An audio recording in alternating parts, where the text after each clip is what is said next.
So I get hired to work this construction job by a guy named Travis. I'd met him at a birthday party, and I go out to construction site, and it's a big rental home beside ski slopes, and it's a mansion basically. It's like 4 levels in the back, 3 levels in the front. I think 27 rooms, 7 different decks off of it. Real nice place. So it's a long job. We work on it for almost a year, and during the time meeting the other members of the crew. Now they've been part of this thing called the Aldridge Academy, which would help troubled youths of teenage age and stuff, and they worked. But then the company came to an end financially, and when it did, all these guys who had a degree in child behavior managing and stuff, and also a fondness for nature. That was their shared common bond, because they all like to kayak and stuff like that. Well, they all knew each other through this Aldridge Academy. The better part of the crew, not everybody on the crew.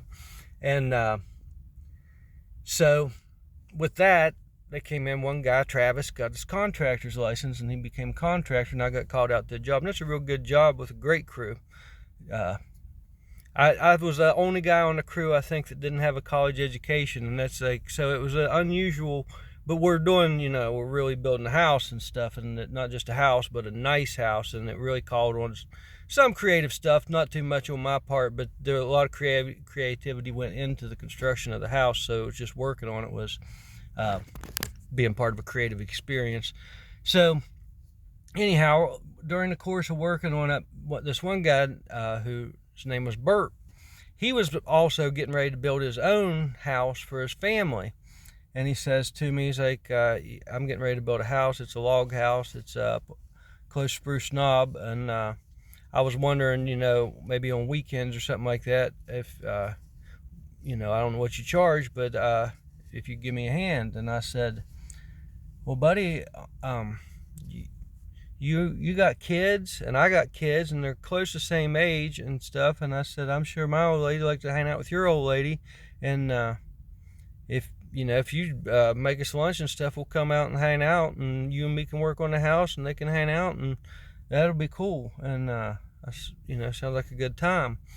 And but nothing else was said about it for a while. Well, then eventually Travis got the contract to build Bert's house. So the whole construction crew's working on it as part of the job, rather than doing it as a weekend job. And it's a fine house in and of itself, where Bert designed it out of his imagination. It's the log, and working with raw cut real 2x4s that are actually 2 inches by 4 inches and stuff.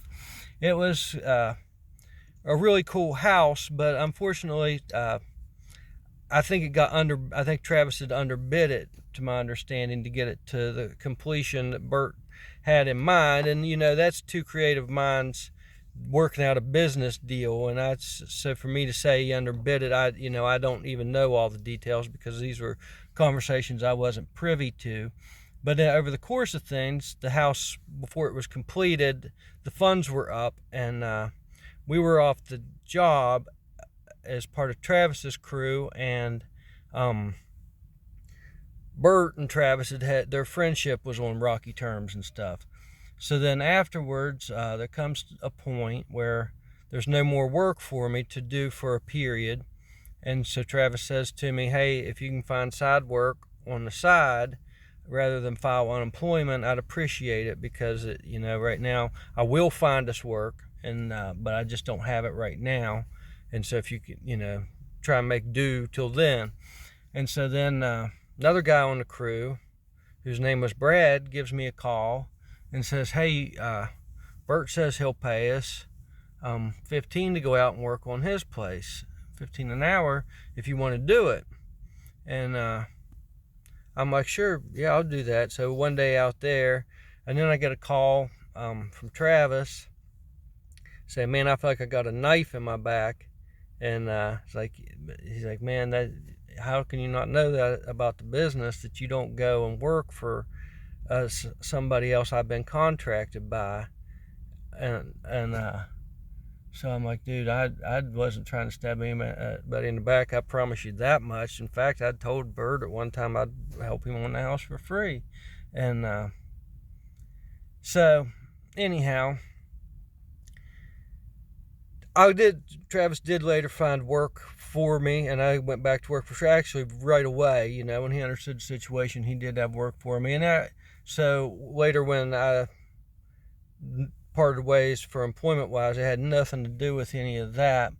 And I went on to the job was heights, and that's one of my limitations. And he was comfortable with me just doing my best and doing what I could do, and if that involved mostly groundwork, he was going to make use of me. So I had a job that I felt inadequate at the time, and I just felt like there's something I could be more elevated in my own personal status of contribution to the job rather than that particular one at the time. So, we didn't part ways on any sort of business, it was nothing like that. So nothing ever transpired beyond that negative with Travis or Bert and all that. But then later find out a couple years later that their friendship was still on rocky terms. And I just, the whole moral of the story is, if there is one, is just how business transactions coming into what originates as friendships really, because I just think back to if I'd been able to help Bert on the weekends, having a picnic with a family get together was just a more pleasant thing to have transpired than what did, and all that, because it all involved good-natured people with good imaginations doing wondrous feats, and both houses were wondrous feats, and it was great work experience and good time getting to know those guys.